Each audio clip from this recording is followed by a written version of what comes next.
Good morning. কেমন আছেন সবাই? বড়দেরকে প্রণাম আর ছোটদেরকে ভালোবাসা জানিয়ে আজকে আমার ব্লগটা শুরু করছি। তো সকালে দেখুন আমাদের এখানে যে মালিকের গাছটা আছে তাদের গাছে এত সুন্দর ফুল হয়েছে। এই সাদা ফুলগুলো রোজ সকালে আমি তুলে নিয়ে যাই পুজো করার জন্য। দেখুন পুরো গাছটা ভর্তি হয়ে ফুল হয়েছে।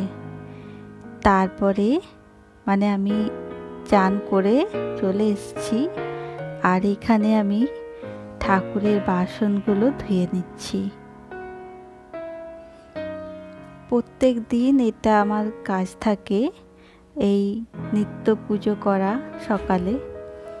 আর এই যে ফুলগুলো দেখছেন এগুলো আমাদের যে বাড়ির মালিক সে দিয়ে গেছে, প্রত্যেক দিন সকালে দিয়ে যায় আমাকে।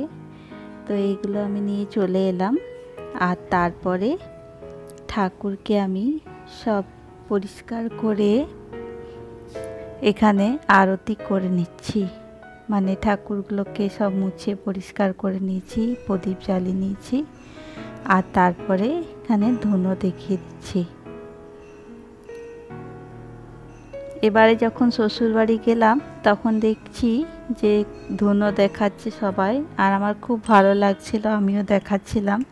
তো আমিও এখানে এসে ঠাকুরকে ধুনো দেখাচ্ছি রোজ।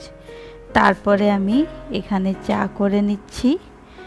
আর আমি এখানে চাটা আদা, গুড় আর দারচিনির গুঁড়ো দিয়ে চাটা বানাচ্ছি, আর তার সাথে নিমকি, আর এখানে রুটি, চা, নিমকি খেয়ে নেব। এই দেখুন কতগুলো করে নিমকি খাই আমরা চায়ের সাথে।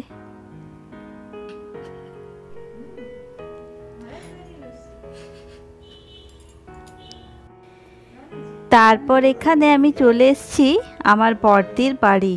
আমি আর আমার ছেলে আজকে দুপুরবেলাতে বড়দিদের বাড়িতে এসেছি। ও আমাদের জন্য রান্না করে রেখেছে। এই দেখুন এখানে ভাত, 2-3 রকমের তরকারি, আলু পোস্ত, মাছ, অনেক কিছুই করে রেখেছে এখানে। এই দেখুন এখানে বড়দি মাছ খাবে না, আমাদের জন্য মাছ রান্না করেছে। ওই বলেছিল আজকে আমাদের বাড়িতে খাবি, তো আমরা দুজনা গিয়েছিলাম। আর এখানে এই যে আমি কালাকাঁদ নিয়ে গেছিলাম আর এই ফলটা নিয়ে এসেছিলাম, খরবুজা।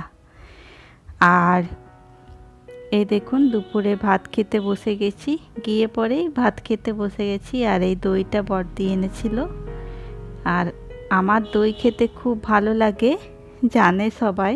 কালাকাঁদ আর দই আমি খুব পছন্দ করি, তো সেই জন্যে আমার জন্যে কিনে নিয়ে এসেছিল। আর এই দইটা আমি বাটিতে বাটিতে নিয়ে নিয়েছি, ভাত খাওয়া হয়ে গেছে। তো এক বাটি ভর্তি ভর্তি দই খেয়ে তারপরে এখানে বাগানে চলে এসেছি ওদের একটু গাছগুলো দেখতে।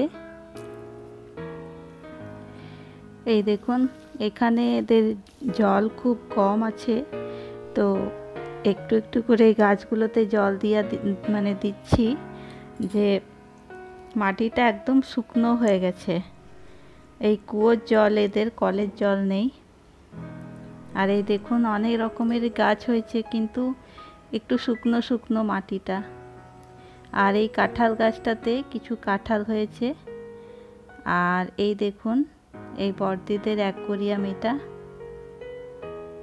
অ্যাকোয়ারিয়ামের মাছগুলো আমার দেখতে ভালো লাগছিল, তো ওগুলো অনেকক্ষণ ধরে বসে বসে দেখলাম। আর বেশি দেরি করিনি, তারপরে চলে এসেছিলাম বিকেলেই বাড়ি। আর বাড়িতে এসে এখানে বড়দি আমাদেরকে খাবার দিয়ে দিয়েছিল, রুটি আর পনিরের তরকারি করে দিয়েছিল। তো ওইটা নিয়ে চলে এসেছি আমরা টিফিনে করে, রাত্রে আর কোনো ঝামেলা থাকবে না। তো রাত্রেবেলাতে টাইম ছিল বলে আমি বলি কিছু নিমকি বানিয়ে রাখি। আমাদের আমি আর আমার ছেলে এখানে নিমকি খুব পছন্দ করি, তো বাড়িতে বেশিরভাগ বানাই আমি। তো এই দেখুন নিমকিগুলো কেটে নিয়েছি, তারপরে এখানে তেলটা গরম হয়ে গেছে আর দিয়ে দিলাম। আমি কিন্তু আটার নিমকি বানাচ্ছি এখানে। তারপরে নিমকিগুলোকে তুলে নিচ্ছি। এ দেখুন মচমচা হয়ে গেছে, আর এইগুলোই সকালে চা দিয়ে খাই।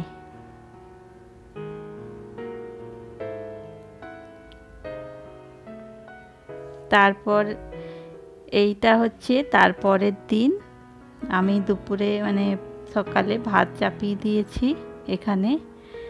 আজকে ভাত করব, আর তার সাথে এখানে করলা, আলু আর পেঁয়াজে মানে চচ্চড়ির মতন হবে সরষে বাটা দিয়ে। এটা খুব খেতে ভালো লাগে, আমরা দুজনেই খাই। এই দেখুন বেশ ভাজা ভাজা হয়েছে সরষে বাটা দিয়ে। সরষে বাটাটা আমি অল্প দিয়েছি। আর এখানে আমি সম্বর ডাল করেছি লাউ দিয়ে, মানে লাউ, গাজর আর দু একটা পটলও ছিল, সব মিক্স করে দিয়ে দিয়েছি। আর ডালের মানে সম্বরের মশলা দিয়ে এখানে সম্বর ডাল। আর আমের চাটনি করছি। কাঁচা আমটাকে আমি বেটে নেব, বিট নুন, গুড় আর একটু অল্প সরষের তেল আর কাঁচা লঙ্কা দিয়ে এখানে বেটে নিয়েছি। এই দেখুন আমের চাটনি, আমাদের দুপুরের খাবার এটা, আর তার সঙ্গে ডিমের আমলেট।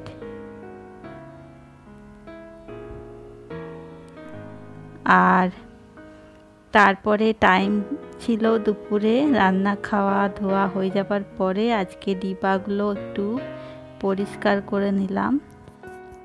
তো মেয়েদের তো বাড়ির কাজ তো শেষ নেই, সকাল থেকে রাত পর্যন্ত যত কাজ করতে পারো। তো আজকে এইটুকুনি, আজকের মতন রাখছি। তো আজকের মতন টাটা।